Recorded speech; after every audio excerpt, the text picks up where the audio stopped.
What's going on, guys? Welcome back to another video on the GM YouTube channel. Now today we are going to be breaking down 3 trades that were taken in one day on gold. If you guys do want to trade live with me and find out how I get into these positions here, then make sure to join our Discord and join the 2 free live streams that we do every single week. Now remember, if you did like this video, do make sure to let us know in the comments and make sure to like and subscribe down below. Now let's get onto the charts and break down the trades. So here we have the 3 gold longs that are going to be broken down today.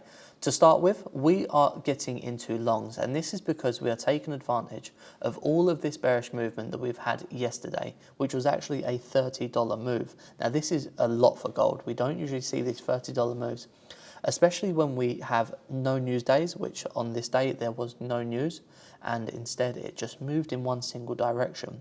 What we need now is consolidation and a rebalance. So we are trying to take advantage of that there.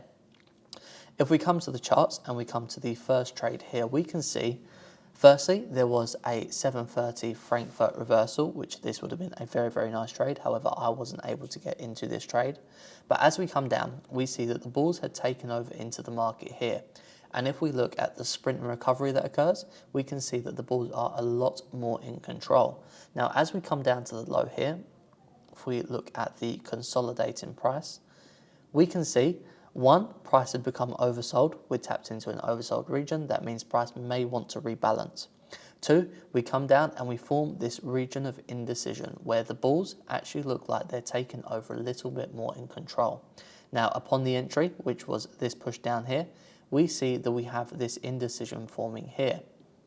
If we zoom out slightly, we can see that we have all of these wicks on the downside, which supports the indecision a lot more than just simple indecision.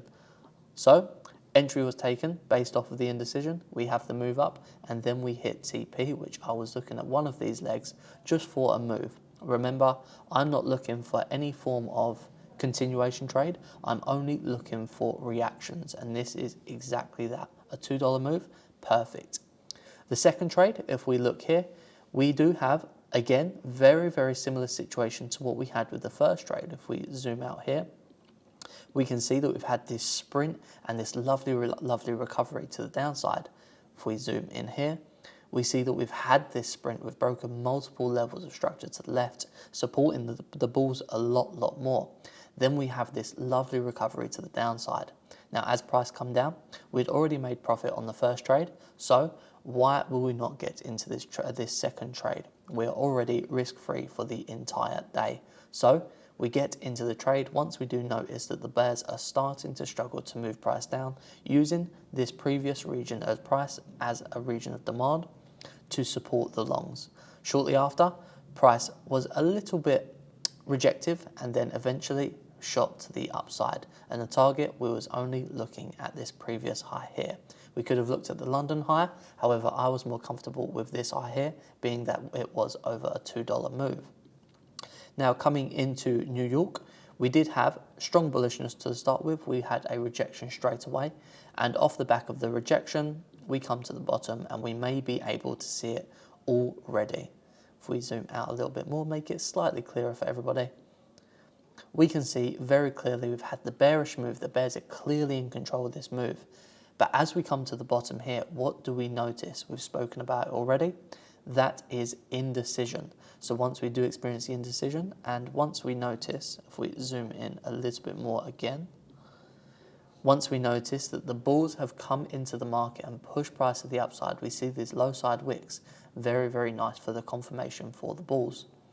Once the bulls do push price up, it breaks a minor level of structure, nothing amazingly important, just a little bit of hope that price will move to the upside. After we do that, we do pull down and we attack this doji here, which if we get the rectangle just to point it out, we attack this doji here, the last region of indecision before the push up.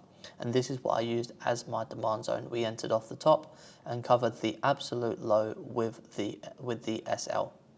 Then, again, just looking for that reaction. We're not looking for a follow through. All I want is a $2 to $3 move. That's it. The entry also based on not just the demand, not just the move up, but the fact that we had the indecision as we approached the region of demand. This supported the long a lot more, showed that the bears were losing control and that the bulls actually wanted to push price to the upside. And it seems like whilst we're on stream, there may have been another opportunity to get into longs here, as we've moved up, broken level of structure, pull back down, although quite strong momentum to the downside, and then ended up reacting off of this low where we have that next region of indecision. Now we're just having this push up. But overall, those were the 3 trades today. That will be 2.2%, 2.5%, and 3.2%, which is 3.2, 5.4, and 8%. So that is 8% for the day. These are lower risk naturally because they are scalping. I do never risk more than 0.5% on a trade. I think it's quite risky when you do look at scalping and you start risking 1%.